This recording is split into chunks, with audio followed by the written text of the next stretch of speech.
इकडे लोकसभा निवडणुकीच्या चौथ्या टप्प्याचा प्रचार सध्या जोरात सुरू आहे। पुण्याचे महायुतीचे उमेदवार मुरलीधर मोहोळ आणि शिरूरचे उमेदवार शिवाजीराव अढळराव पाटील हे आपला उमेदवारी अर्ज काही मिनिटांमध्ये भरणार आहेत। त्याआधी त्यांनी जोरदार शक्ती प्रदर्शन केलं आहे। मोहोळ यांच्या रॅलीमध्ये देवेंद्र फडणवीस तर अढळरावांच्या रॅलीमध्ये अजित पवार हे सुद्धा उपस्थित आहेत।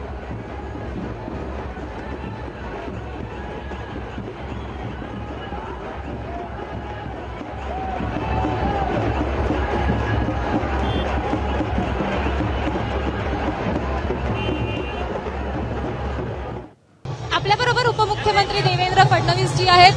आज पुण्याचे उमेदवार मुरलीधर मोहोळ यांच्यासाठी एवढ्या भव्य रॅलीचं आयोजन करण्यात आलेलं आहे। काय एकंदरीत वातावरण वाटतंय, काय भावना आहेत? तुम्हीच बघू शकता, अतिशय भव्य अशा प्रकारची रॅली आहे। लोकांचा प्रचंड रिस्पॉन्स आहे। पुण्यामध्ये लोकांचं भाजपवर आणि महायुतीवर प्रचंड प्रेम आहे।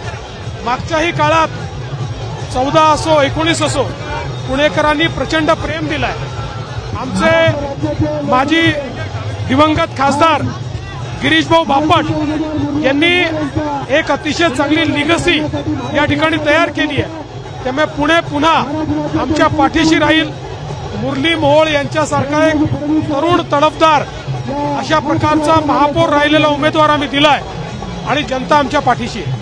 पुण्यासाठी कुठल्या मुद्द्यावरती तुम्ही लढणार आहात? कारण अनेक दिवसांपासून असं म्हटलं जात आहे की मुरलीधर मोहोळ हे फक्त पंतप्रधान नरेंद्र मोदी यांच्या नावानं प्रचार करतायत, त्यांचं स्वतःचं कर्तृत्व काय? असं आहे, भाजपचा देशाचा जाहीरनामा आहे आणि देशाचा जाहीरनामा हा पुण्यालाही लागू आहे आणि पुणेकर पुण्यात झालेला फरक पाहतायत।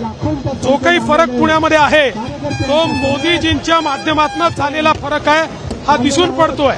त्याच्यामुळे पुणेकरांना वेगळं सांगण्याची आवश्यकता नाहीये। मेट्रो लोक पाहतायत, पुण्याचं 24/7 लोक पाहतायत, पुण्यात झालेल्या बसेसमधला परिवर्तन लोक पाहतायत, मुळामुठाचं परिवर्तन लोक पाहतायत, एसटीपी लोक पाहतायत, अडॅप्टिव्ह ट्रॅफिक मॅनेजमेंट सिस्टीम लोक पाहतायत।